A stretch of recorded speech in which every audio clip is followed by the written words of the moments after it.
Welcome back to For the Yellow Bit.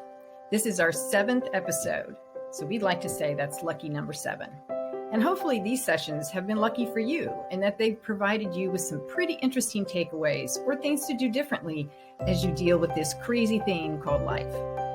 Now, we all have our days that seem to overwhelm us, and quite often we spend so much of our time chasing perfection. Not only is that exhausting, but it's quite difficult to achieve or even maintain. Today, you'll hear from 3 recovering perfectionists, Leana, Kathy, and yours truly, on how to change your mindset and move towards the pursuit of excellence. We'll talk about how to embrace and learn from our mistakes, support others on this journey, and of course, have fun along the way. Yes, you can have fun here. So let's have Leana get us started on this journey of letting go. We're back with an ugly, exhausting topic. There you go. We left off last time with segued somehow into perfection. So we thought we'd have a further conversation about that. Honestly, that's something that you could probably talk about at length. But I think, does everybody have just a little tiny bit of perfectionism, or is it personality driven, or you tell me? Boy, I don't know. I've met quite a few people that don't seem to care that much. However, that's a good point. That's so fun. That answers that. Yeah. However, and I raised a bunch of boys. However, females, I feel like this is a pretty big issue for us. For some reason, many of us have had beat into our head from a young age that we need to be perfect and do things well and not rock the boat. I don't know, Bridget.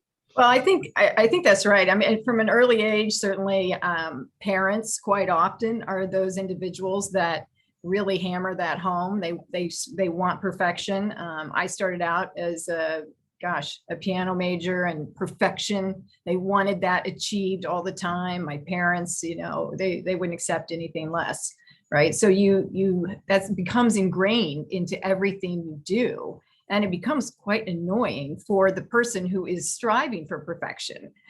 Because as I said in an earlier episode, it is fleeting.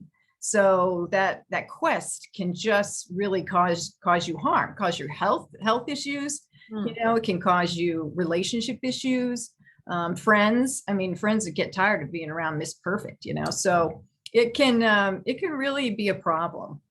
Yeah. I think there was a time in my life when I was more obsessed with it than I am now. But is that a, dare I say, demographic? As the older we get, the more we're able to let go of that, do you think? Or is it environments, or just knocked on the head too many times? I think it's definitely that. Might be the school of hard knocks. Yeah, kind of knock some sense into you. But I think as we mature, hopefully, we're learning that it's way more important to learn.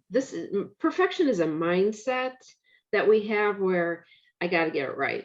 Everybody's watching me, and you're trying to actually please others in the pursuit of perfection. It might be your mother, who could be long gone, but she's still in your head.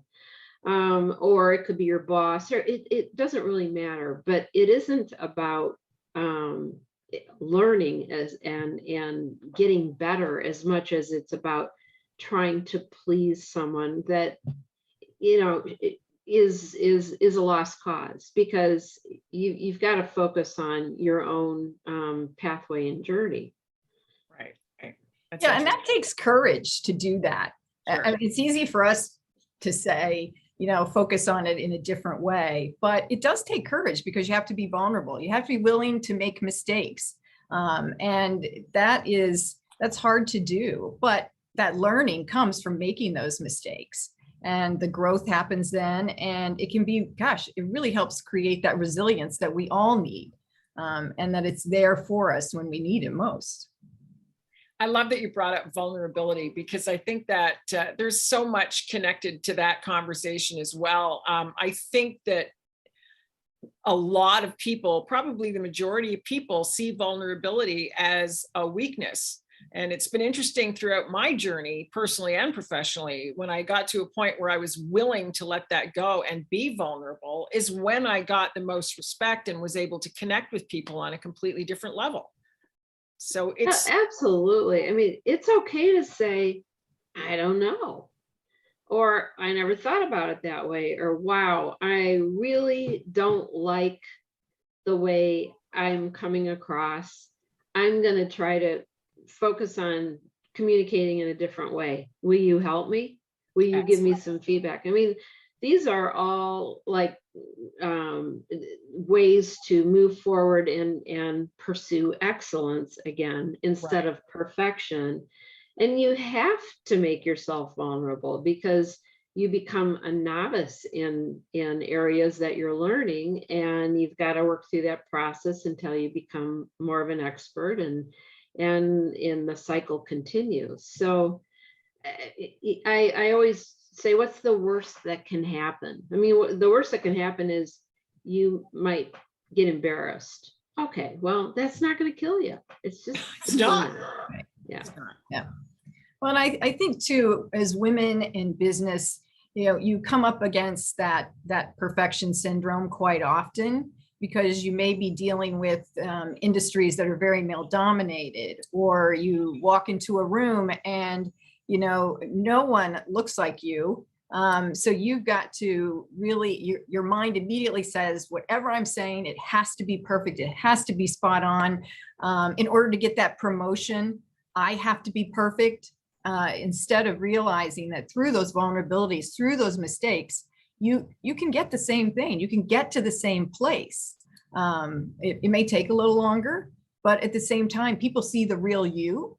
Yeah. And so if you're lucky, it doesn't, right? But you won't know if you don't let that guard down and say, it's okay for me to not know. I don't have to know everything. I don't have to be the expert, but I do have to ask the questions when I don't know something, instead of letting people think I know everything. So really important. Yeah, that's really true. And I'm going to go down this little rabbit hole here, just popped up on the floor in front of me. Do you think that part of the reason why people are afraid that they're going to embarrass themselves is, I find anyway, that people are super critical people who have perfectionism, suffer from perfectionism, can be super critical of other people, which puts them in a position of, oh, they're definitely criticizing me. And is that happening more with the female population? Or I'm curious, because I don't know, there's sometimes somebody will walk in the room and it's, oh, well, look what she's wearing, or, it's that stuff that's happening. And then the next day you're getting ready to go somewhere and you're 5 times, 10 times in front of the mirror going, is this all right? Is like, you're having that fit, or is this rabbit hole just way too dark and I should have stayed out of it? Thoughts on any of that? I think women can be pretty hard on each other. And usually we're hard on other people in an area where we have a weakness. So when you're doing that, pay attention to yourself. You better turn it around and look inside. But we've got to find ways to build each other up versus tear each other down. And it's kind of like loving someone. There's plenty of love to go around. You don't have to parcel it out in small little tiny parcels. And same with, feedback and interactions with others. So what if you don't like the dress they have on or the shoes they're wearing? Okay, who cares? But somehow we have to get past this petty bullshit and really focus on things that are important, which is our humanness. Let's help each other out. We have a very polarized society. We talk about that. And we need to start helping each other each and every day. It's good for your own mental health as well as others. Right. Yeah, I agree. I mean, and, usually those weaknesses, those insecurities, you just don't need to give energy to that. Right. I mean, you're giving someone more power over you than is necessary. And you need to focus on the real business of doing business or whatever it is you're doing than all that other noise, because that noise is so distracting. And at the end of the day, it really brings you down. So, and it's time to stop that madness. I think I don't know if it's the chicken and the egg scenario, but I think we need to accept ourselves in order to be able to accept others, or is it vice versa? Yep. I think you're right. Oh, we do. I think it's very true. But, Kathy said this too.